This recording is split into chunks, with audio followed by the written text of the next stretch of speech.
Have you ever done something really nice for someone, only to have them throw it back in your face? Yeah, that happened to me. And let me tell you, the story has a twist you won't see coming. It all started a few years ago. I was working at a small tech company, and things were going pretty well. I had a colleague, let's call him Alex. Alex was smart, ambitious, and on the surface, a really great guy. We weren't best friends, but we were friendly. We'd grab lunch, complain about deadlines, the usual work stuff. One day, Alex came to me looking completely stressed out. He told me he was in a tight spot financially. Some unexpected family medical bills had wiped out his savings, and he was struggling to make ends meet. He looked genuinely distressed, and my heart went out to him. I've been in tough situations before, and I know how awful it feels to worry about money. So, I did something I've never done before. I offered to lend him a significant amount of money. We're talking several $1,000s.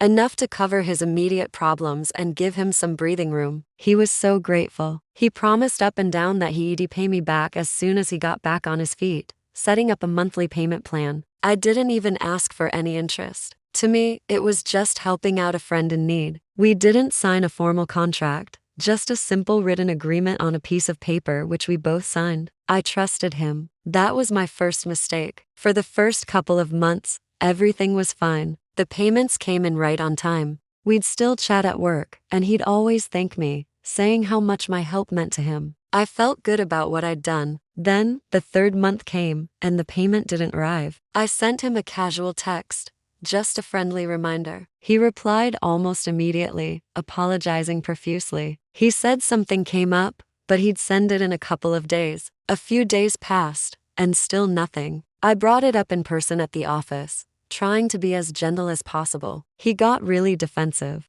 He said I was pressuring him and that he was still dealing with his family issues. He made me feel like I was the bad guy for asking for my own money back. This became the new pattern. I'd ask, he'd get angry or make an excuse, and I'd get nothing. Our friendly work relationship completely dissolved. It became tense and awkward. He started avoiding me, taking different lunch breaks, and leaving meetings quickly if I was there. The whole situation was incredibly stressful. It wasn't just about the money anymore. It was the feeling of being taken advantage of, the betrayal of trust. I felt so foolish for being so kind and naive. I considered taking legal action, but the thought of the cost and the added stress was overwhelming. Plus, I worried it would create a toxic environment at work for everyone. So, I decided to just write it off as a very expensive life lesson. I stopped asking for the money and just tried to move on, keeping my distance from Alex. A few months went by, life continued, and I was trying my best to forget the whole mess. Then,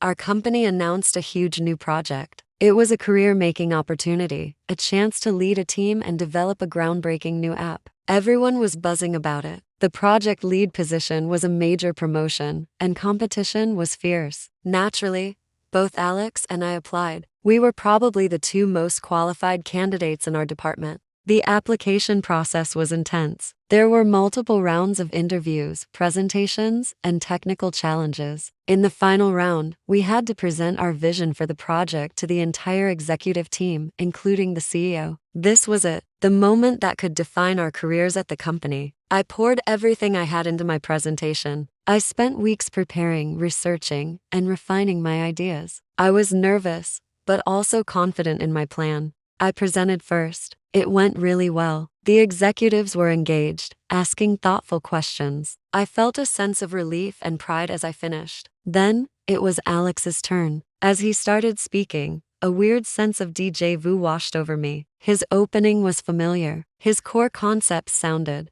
a lot like mine. Then he pulled up a slide with a specific user interface mock-up, and my blood ran cold. It was almost identical to a draft I had sketched out and left on my desk weeks ago. He had stolen my ideas. Not just one or two, but the entire framework of my proposal. He had rephrased things and added his own spin, but the foundation, the innovative parts that made my pitch unique, were all there, coming out of his mouth. I was in shock. I sat there, trying to keep a neutral expression, while inside I was furious. How could he be so shameless? He took my money, and now he was trying to steal my career. After his presentation, the executives thanked us both and said they'd make their decision by the end of the week. I walked out of that room feeling completely defeated. I had no proof. It was my word against his. He had presented my ideas with such confidence, such conviction. Who would believe me? I spent the next few days in a fog of anger and disappointment. I was sure he was going to get the promotion. It felt like the ultimate injustice. The guy who scammed me was about to get rewarded for it. Then,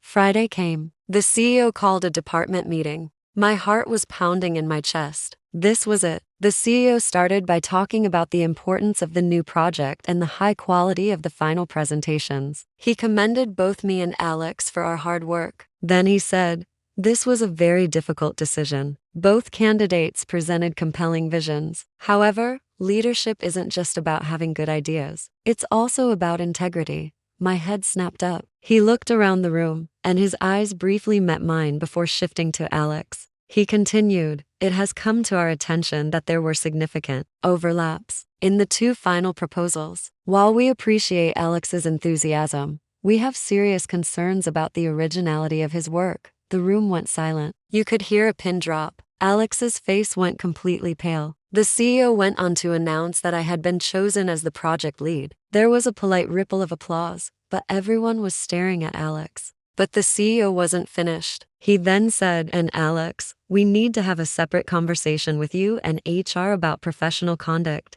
It was a corporate takedown in real time. Later, I found out what happened. Apparently, one of the junior designers on my team had seen Alex snooping around my desk late one night. She thought it was weird at the time but didn't think much of it until she saw his presentation. His slides used some preliminary design assets that she had helped me create. She recognized her own work. She was nervous about speaking up, but her conscience got the better of her. She went directly to the CEO with her concerns, providing the original files with timestamps that proved I had created the concepts long before the final presentation. She was my unlikely hero. Alex was fired, not just for the plagiarism, but after HR started digging, other people came forward with stories about his dishonesty. It turned out I wasn't the only person he had manipulated. The news spread through the office like wildfire. It was the ultimate case of karma. He took advantage of my kindness, tried to sabotage my career, and in the end, his own greed and dishonesty brought him down.